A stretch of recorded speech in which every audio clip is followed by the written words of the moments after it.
Hi viewers, welcome to our channel.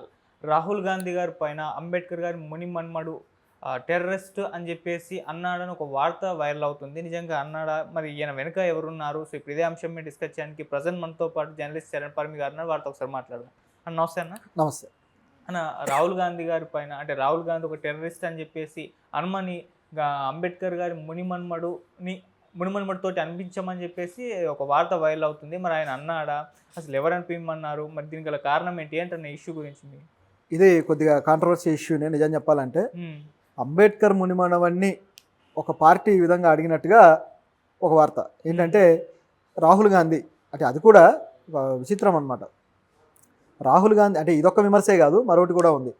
Rahul Gandhi ఏదైతే రిజర్వేషన్ల మీద వ్యాఖ్యలు చేశాడో ఆ రిజర్వేషన్ల విషయంలో కూడా రాహుల్ గాంధీని విమర్శించు, రాహుల్ గాంధీ తప్పు మాట్లాడానని చెప్పు అని చెప్పేసి ఆయన మీద ఒత్తిడి తీసుకొచ్చారు. సో ఎవరు తీసుకొచ్చారు ఏంటి అనేది ఇప్పుడు కాంట్రవర్సీ. ఎవరు తెచ్చారంటే ఒక పార్టీ తీసుకొచ్చిందట. అది అంబేద్కర్ మునిమనుడే బయట పెట్టారు. ఓకే, నిజానికి ఇది అసలు ఎందుకు వచ్చింది ఈ టాపిక్ అంటే, రాహుల్ గాంధీ కొద్ది రోజుల నుంచి కూడా అమెరికాలో కొన్ని యూనివర్సిటీలు సందర్శిస్తూ అక్కడ ఉన్న భారతీయ విద్యార్థులతోటి, అక్కడ ఉన్న ప్రవాసులతోటి కొన్ని చిట్చాట్లు చేస్తూ వస్తున్నాడు, సదస్సులు నిర్వహిస్తున్నాడు.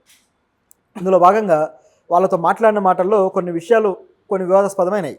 ఏంటంటే రిజర్వేషన్ల గురించి రాహుల్ గాంధీ మాట్లాడారు. ఏమన్నాడంటే, భారతదేశంలో రిజర్వేషన్లు తీసేయాలి అని చెప్పేసి అన్నాడు. అది ఎందుకు అన్నాడంటే, కొన్ని వర్గాలకి రిజర్వేషన్లు ఫలాలు ఇంకా పూర్తి స్థాయిలో అందట్లేదు, ఇంకా కొన్ని వర్గాలు పేదరికంలోను, ఉద్యోగ అవకాశాలు అందుకోలేకపోవడంలోను, సమానత్వంలోను చాలా వెనుకబడి ఉన్నారు. వీళ్ళందరికీ ఆ సమానత్వం వచ్చినప్పుడు మనం రిజర్వేషన్లు తీసేయచ్చు, అప్పటిదాకా వాటిని ఉంటాయి. మేము కానీ అవన్నీ సమానత్వం అయితే మా గవర్నమెంట్ వచ్చి వాటన్నిటిని సమానత్వం చేసి అప్పుడు ఆ రిజర్వేషన్లు లేని ప్రభుత్వాన్ని అంటే లేని భారతదేశాన్ని చూడాలనుకుంటున్నానని చెప్పేసి ఆయన అన్నాడు. ఓకే, దీంట్లో యాక్చువల్గా కాంట్రవర్సీ ఏం లేదు. ఎందుకంటే రాహుల్ గాంధీ రిజర్వేషన్లు తీసేయాలనేది కదా ఆయన ఒపీనియన్. రిజర్వేషన్లు ఉండని భారతదేశం కావాలి అంటే అంత అభివృద్ధి చెందాలి, సమానత్వం ఆ స్థాయిలో ఉండాలి, ఆర్థిక రాజకీయ రంగాల్లో సమానత్వం పూర్తి స్థాయిలో రావాలి అనేది రాహుల్ గాంధీ ఇంటెన్షన్.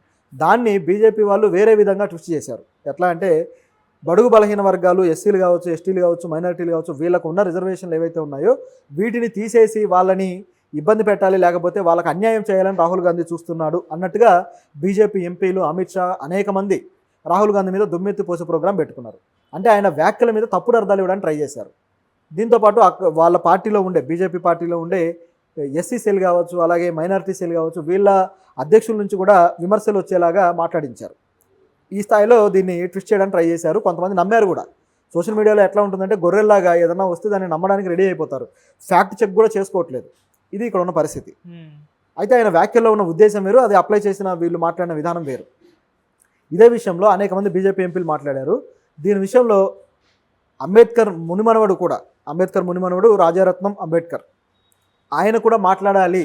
ఈ విధంగా రాహుల్ గాంధీని రిజర్వేషన్ల విషయంలో వ్యతిరేకిస్తూ విమర్శలు చేయాలి అని చెప్పి ఆయనకు ఒత్తిడి వచ్చిందట. ఎవరి నుంచి వచ్చిందంటే, బీజేపీ పార్టీ నుంచే నాకు ఆ ఒత్తిడి వచ్చింది, కొంతమంది ఆ పార్టీ నుంచి నాకు ఈ విధంగా మాట్లాడమని చెప్పేసి కమ్యూనికేట్ చేశారు అని చెప్పేసి ఆయనే మీడియా ముందు బయటపెట్టాడు. కానీ నేను ఆ విధంగా చెయ్యను, నేను సమానత్వం కోసం పోరాడే వ్యక్తిని, అంబేద్కర్ ఆశయాల ప్రకారం పోరాడుతున్నాను.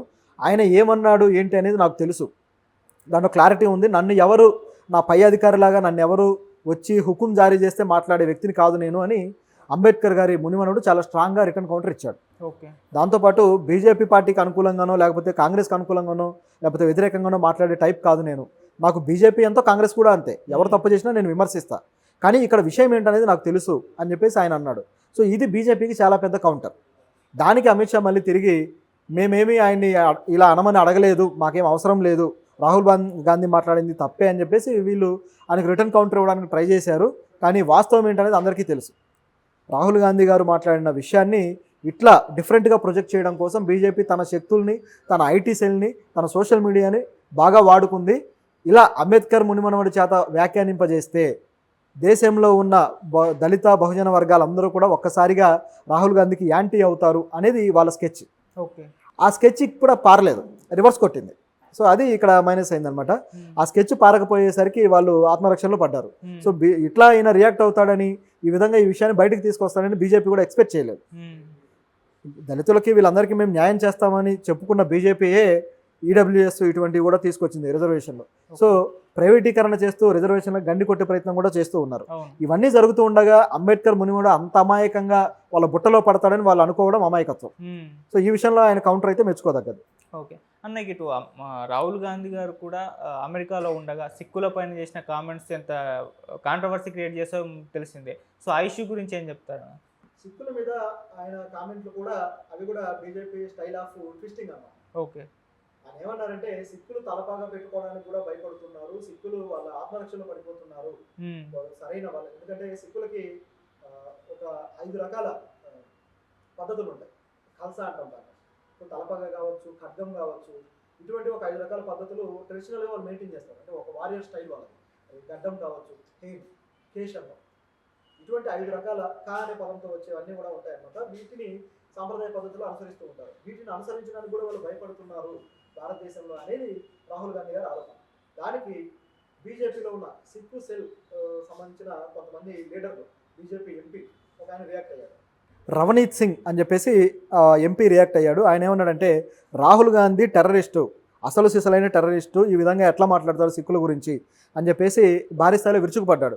రాహుల్ గాంధీ భారతదేశానికి సంబంధించిన వ్యక్తే కాదు, ఆయన భారతదేశంలో ఉండడు, ఎప్పుడు విదేశాల్లోనే తిరుగుతాడు, విదేశాల్లో మన దేశానికి సంబంధించి నెగిటివ్ వ్యాఖ్యలు చేసి మన దేశం పరువు తీస్తుంటాడు. ఈ విధంగా రకరకాలుగా రాహుల్ గాంధీ మీద విమర్శలు చేశాడు. ఆయన బాగా టెర్రరిస్టు భావజాలం కలిగిన వాడు, ఆయన పూర్తి స్థాయి టెర్రరిస్టు. రాహుల్ గాంధీకి ఎవరైనా సపోర్ట్ చేస్తే వాళ్ళు కూడా టెర్రరిస్టులే. అంటే అడ్డు అదుపు లేని మాటలు అనమాట ఇవన్నీ కూడా. ఏ స్థాయిలో రాహుల్ గాంధీ మీద అక్కసు ఉందనేది కనపడుతుంది. రాహుల్ గాంధీకి సపోర్ట్ చేసే ఎవరైతే ఉన్నారో అంటే వామపక్షవాదులు, అలాగే కొంతమంది వ్యక్తులు అంటే మైనారిటీస్ కావచ్చు, ఎవరున్నా సరే వాళ్ళందరూ టెర్రరిస్టులే అని చెప్పేసి ఒక దిక్కుమాలిన పనికిమాలిన వ్యాఖ్య అయితే చేశాడు రవనీత్ సింగ్. దీనికి కూడా విమర్శలు అయితే వస్తున్నాయి. ఆయన టెర్రరిస్ట్గా సంబోధించడం అనేది ఏమాత్రం సరైంది కాదు. అంటే ప్రతిదానికి లవ్ జిహాదులని, టెర్రరిస్టులని ఒక దుర్మార్గమైన పేర్లు పెట్టి దేశభక్తిని ఒక పావుగా వాడుకొని వీళ్ళు రాజకీయం చేస్తుంటారు. అంటే వీళ్ళ పార్టీ ఒక్కటే దేశభక్తులైన పార్టీ, దేశంలో ఉన్న మిగతా పార్టీలన్నీ కూడా ఏదో గొర్రె పార్టీలు లేకపోతే టెర్రరిస్ట్ పార్టీలు అనే ముద్ర వేయడానికి ట్రై చేస్తుంటారు. ఇంతకన్నా నీచమైన రాజకీయం ఎక్కడా ఉండదు. సో ఈయన ఈ విధంగా మాట్లాడడంతో పాటు కొంతమంది వ్యక్తులు సిక్కులు సోనియా గాంధీ ఇంటి ముందు ధర్నాలు కూడా చేస్తున్నారు. ఆవిడ ఇంటి ముందు ధర్నాలు చేసే బ్యాచ్ ఎవరై ఉంటారనేది మనం ఊహించవచ్చు. సో వీళ్ళు కూడా వాళ్ళకి సంబంధించిన బ్యాచ్. ఇది ఇక్కడ ఉన్న సిచ్యుయేషన్. అంటే రాహుల్ గాంధీ అమెరికాలో ఏది మాట్లాడినా ఈ మధ్యకాలంలో అది వివాదాస్పదం అవుతూ ఉంది. ఎందుకంటే అక్కడ వాళ్ళు నమ్మడానికి అవకాశం ఎక్కువ. ఎందుకంటే మన ఇండియన్ మీడియాను వాళ్ళు ఫాలో అవ్వరు, ఇంటర్నేషనల్ మీడియాను ఫాలో అవుతారు. ఒకవేళ వాళ్ళు ఏదైనా ఫాలో అవ్వాలనుకున్న నేషనల్ లెవెల్లో ఉన్న చాలా వరకు మీడియా గోధి మీడియా, టైమ్స్ నౌ కావచ్చు, రిపబ్లిక్ కావచ్చు, న్యూస్ 18 కావచ్చు, ఏవైతే ఛానల్స్ ఉన్నాయో ఇవన్నీ కూడా ఆయనకు భజన చేసే మీడియానే. అదాని, అంబానీవి ఇవే వీళ్ళ మీడియాలు. కాబట్టి అక్కడ వాళ్ళు నమ్మే పరిస్థితి లేదు. సో న్యూట్రల్ మీడియా మీద ఆధారపడతారు, లేదంటే అక్కడ ప్రత్యక్షంగా మాట్లాడినప్పుడు అది నమ్ముతారు. దానివల్ల వాళ్ళు మిస్గైడ్ అవుతారేమన్న భయం అనమాట వీళ్ళకి. సో ఆ విధంగా నమ్మకుండా ఉండటానికి రకరకాలుగా వీళ్ళు ప్రయత్నాలు చేస్తూ వస్తున్నారు. ఇది కూడా కొంతవరకు ఫెయిల్ అయింది. ఎందుకంటే ఈ రవనీత్ సింగ్ మీద ఇప్పుడు కేసు పడింది. కర్ణాటకలోని ఒక పోలీస్ స్టేషన్లో ఆయన మీద ఈ విధంగా మాట్లాడాడు రాహుల్ గాంధీని అని చెప్పేసి కేసు వేశారు. ఎందుకంటే టెర్రరిస్ట్ అనడం అనేది సామాన్యమైన మాట కాదు. సో ఇప్పుడు ఆ కేసును ఆయన ఏ విధంగా ఎదుర్కోబోతాడో చూడాలి. ఎందుకంటే కర్ణాటకలో కాంగ్రెస్ పార్టీ ఉంది.